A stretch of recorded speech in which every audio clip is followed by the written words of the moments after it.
Hi, I'm Michael, and this is California.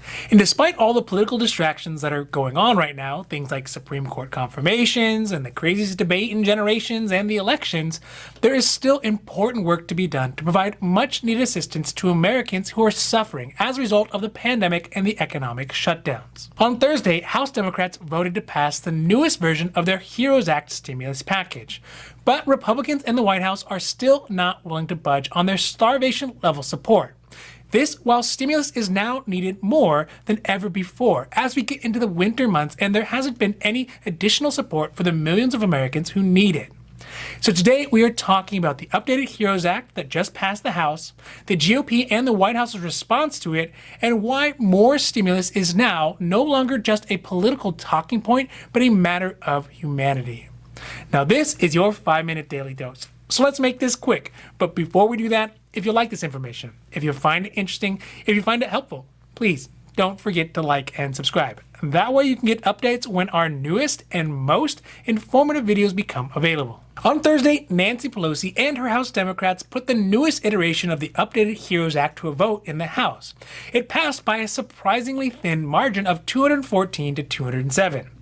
The updated HEROES Act has much of the provisions that were previously in the original $3.2 trillion behemoth of a bill, but with shortened timeframes for much of the support measures.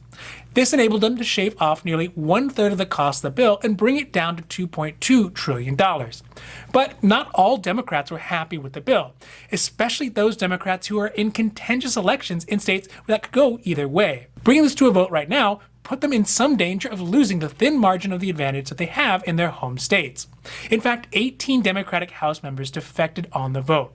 One Democratic House member, Cindy Axne from Iowa, said she voted against the bill, stating, "The only thing that will deliver the help my constituents needs is a bill that will actually become law," end quote, criticizing the future prospects of the HEROES Act. It is apparent that Pelosi put this new revised bill to a vote to do really many things, but certainly not with the realistic expectation of ever actually passing. She obviously did this to try to score some political points, to distract away from the Supreme Court confirmation hearings that Democrats are powerless to stop, and to try to force Republicans to agree to something they're not really interested in agreeing to. But one thing is for sure, she could not do it in good faith and expect this bill to pass considering that the $2.2 trillion price tag is so very far away from the $1.6 trillion that was floated by the White House or the $500 billion price tag that the Senate had previously agreed on. Virginia Fox, a Republican representative from North Carolina, summed up the Republican perspective when she said, "When it comes to spending tax dollars, hard-earned money, Democrats just can't seem to help themselves," end quote. But despite the sparkling things going on in politics right now, there are still millions of Americans who are in quiet desperation, facing the economic consequences of the pandemic and are growing more desperate because of the failure of both political parties to forget about these frivolous games and get down to work to hammer out a stimulus package. This desperation has accelerated markedly as some of the country's biggest employers announced this week that they'll be laying off thousands of employees because of the slowdown and the lack of any additional government support for businesses. United and American Airlines announced they'll be furloughing 32,000 workers, and Disneyland said they'll lay off 28,000. Additionally, companies like Allstate said they'll lay off 3,800 employees, and Houghton Mifflin, those people who make textbooks for students, said they'll be cutting 525 positions. This only adds to the unemployment data from August that shows around 35 million Americans are currently unemployed or are living with at least one family member who's unemployed. With the continuing deterioration of our economy, it is wondrous that any attention at all is taken away from the stimulus packages that are at this point mandatory to keep our economy alive, and given to two incoherent candidates arguing about their own petty personal lives and personal convictions instead of the serious issues that are facing our country right now.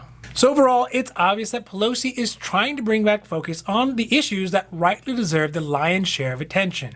Yes, of course, the election is important because it will affect how the country moves for the next 4 years.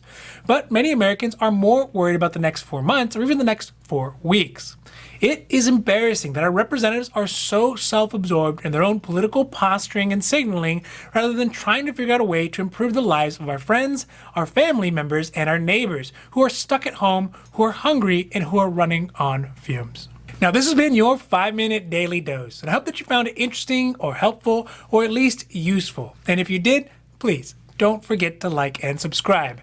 That way you can get updates when our newest and most informative videos become available.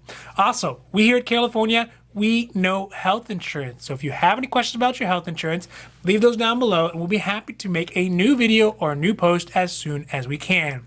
Now, other than that, I'm Michael and this is Carelifornia, wishing you a happy, healthy day.